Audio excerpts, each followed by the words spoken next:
Intermittent fasting. It's that thing that gives you genius-like cognitive abilities, makes you sleep like a champ, and it's that magical fairy dust that makes you burn off 20 pounds in 1 week. Well, it's definitely not magical, but does have some clear benefits when you're trying to lose some weight or fat. We're going to go through 3 tips on how we can make IF work for you guys. Intermittent fasting isn't for everyone. At the end of the video, we're going to go through who should be using this and who maybe should not be using this. So this is number 1, and this is probably intermittent fasting's main benefit. It's that shortened eating window. And sometimes it's called time-restricted eating as well. But basically what it means is instead of eating from when you wake up to when you go to bed, we're going to compress that window at a certain time in the day. So normally people say sleep 7 to 8 hours. Let's just say 8 for argument's sake. What that means is most people would likely wake up, start drinking their morning coffee with sugar and cream. Generally that will start right away for a lot of people, and they'll be eating throughout the day until they actually go to bed or just before. So let's say 15 to 16 hours they're going to be eating throughout the whole day. Whereas in intermittent fasting, we're going to shorten that window, and instead of eating for 15 or 16 hours in a day, we're going to eat for say 12 hours or 13 hours. A lot of people like to do 16-8, and what that means is you're not eating for 16 hours and you're only eating within an 8-hour period. A lot of people like to do say noon till 8 p.m. at night, so they get to go to bed with a full stomach and they're not too hungry, and the morning's usually easier for people not to eat. So the way this helps people lose fat is just calorie restriction. So in 8 hours, for example, it's a lot harder to eat over maintenance, especially when you're used to eating small meals throughout the day. Then when you're only eating for 8 hours, to pack in all that food at once is going to be really hard. They're generally just eating less meals and less overall caloric content, which at the end of the day is really what helps you lose weight. Alright, so benefit number 2. You get a big upregulation in certain hormones, specifically cortisol and adrenaline. So how cortisol really works is, once you run out of fuel in the forms of sugar, because you haven't eaten for a while now, your body's going to start to utilize its fat for fuel. This is also helped out by adrenaline as well. First thing in the morning, our body is generally producing more cortisol. So by not eating, all we're doing is just allowing our body to continue to produce that cortisol, which in turn burns that fat. On a side note, cortisol and adrenaline also help your brain be sharp. So if you find yourself normally sluggish in the morning, this is a great way to just continue to have nice even energy throughout the day until you actually have your first meal.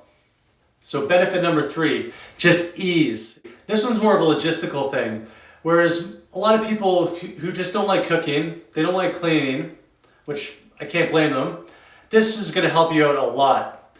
So if you're actually only eating within an 8-hour window, for example, that whole time you're awake, you don't have to worry about cooking, you don't have to worry about cleaning, and you also don't have to worry about where you're going to eat. So there's less choices to make, so you can get on with your life. You can get on with your work, you can do something fun. Just do that thing you've always wanted to do.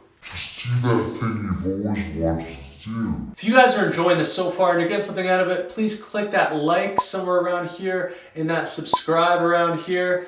Every time you guys leave without doing that, a unicorn sheds a tear. And that's just sad. Alright, so I think intermittent fasting is actually a great option for most people. I've done it many times throughout my life, depending on my goals. And it actually makes me feel really good, and it really helps for weight loss. So I'm going to go through who this might be for and who this might not be for. So basically, the list is short. It's for you if you already make decent food choices and you want to lose some fat. There's ways of doing this where you can scale it from starting out with a big window and then make it smaller and smaller, which means you're going to be eating less and less likely. So I would probably just start at minimum 13 hours. And then week by week, you might want to go half an hour or an hour less. So first week, you might be doing 13 hours, second week, 12, third week, 14, and all the way till, say, about 16. And then by then, you can just play around with going shorter or longer, depending on how you feel. Just make sure to take a day off here and there. You don't want to be doing this every day. It just stresses out your body a little more than necessary if you do that. Keeps your body guessing as well if you're not doing the same thing every day, which is actually helpful for fat loss as well. Who this is not for. So this is not for you if you're normally stressed out or you have a really intense job and your mental and emotional stress is already at a high level. The cortisol and adrenaline that's produced by not eating is going to only compound the stress that you're feeling already. So you don't want to add to that. I would recommend actually, in this case, you wait until all the stress has kind of calmed down a little bit in your life, and then you're able to try it. So if you want to build muscle, intermittent fasting may not be for you. Ideally, your body needs protein throughout the day to promote protein synthesis. And that's basically every time you eat protein, you get this spike in protein synthesis, which helps you build muscles. So the less you're eating throughout the day, the less chances you have these spikes. So you generally don't want to intermittent fast too long if your goal is to build muscle. If you have trouble binging on foods, especially when you're hungry, I would get that under control first. I would probably start by eating healthy foods and making a plan first of what foods you want to eat and what fits inside what you find as healthy. So start there, and then if you're able, then you can start intermittent fasting.